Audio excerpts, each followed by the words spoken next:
My name is Les Breeding, and this presentation is a self-assessment of my past, my present, and my future leadership abilities. First, a bit of a review of my skills. So in the education arena, I have the normal Texas PPR, and I have a technology applications early childhood through 12th grade certification. Now, in the computer arena, I've done computer teaching for quite a long time. At the middle school that I teach at, we're a Google campus, and so I've attained my Google for Education Level 1 certification. I plan to continue to achieve those certifications. But I have a lot of Microsoft Office certifications because one of my previous roles was an instructor at a career school. So I, in 2010, received my Word Expert certification. 2007, I pushed to become a master specialist. And then I have various specialist certifications. And here's some pictures. Get your microscopes and telescopes out and you can read them. Now, leadership areas.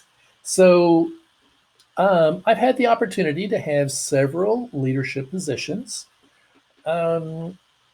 starting quite a long time ago at an organization that I and other people founded that was called the Peace Farm.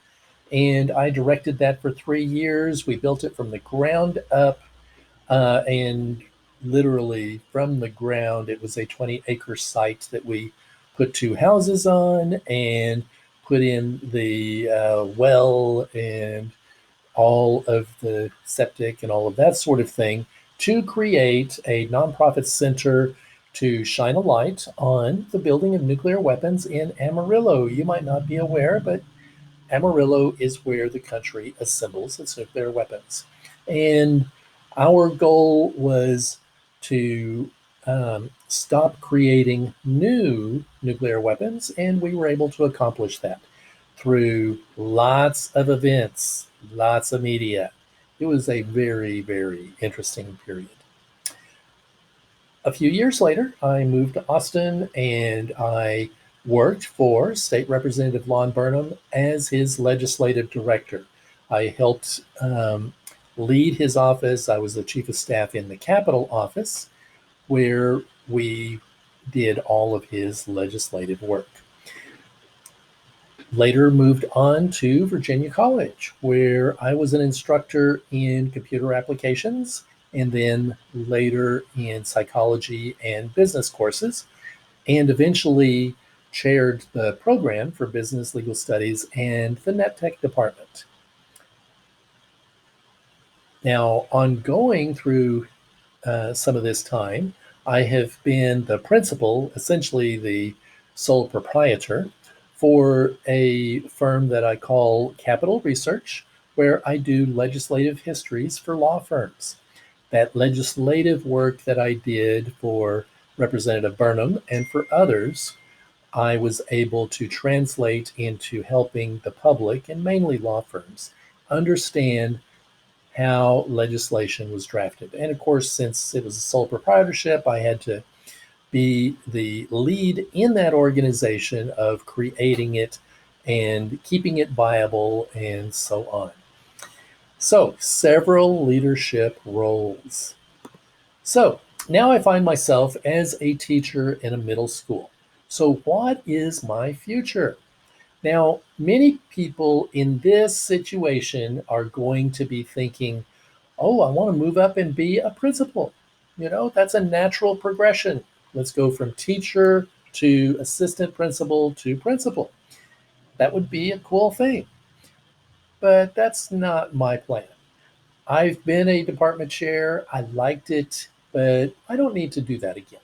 I've done that. What I would like to do, though, is move up within the roles within my school district or another school district to help to give leadership to teachers and help them in understanding how to best use technology as a tool for their teaching. It has always been a tool for me. It comes naturally. I'd like to help other people to be able to do that. Right now, in our COVID situation, with distance learning and all of that, we have teachers that are not comfortable with technology and are moving from doing paper and pencil kind of work to suddenly being in the middle of Google Classroom and different applications they'd never even heard of a few months ago. I'd like to be able to help them to build up a comfort level and an expertise in being able to use these tools because even after COVID is over, I think that we are going to become more to the realization that technology is an important part of education in all classrooms. For instance, in our school, we are moving to having one Chromebook for every single student. Technology is our future, and it's a good tool that it would be wise for all of us to know how to use it well. I'd like to be a part of that.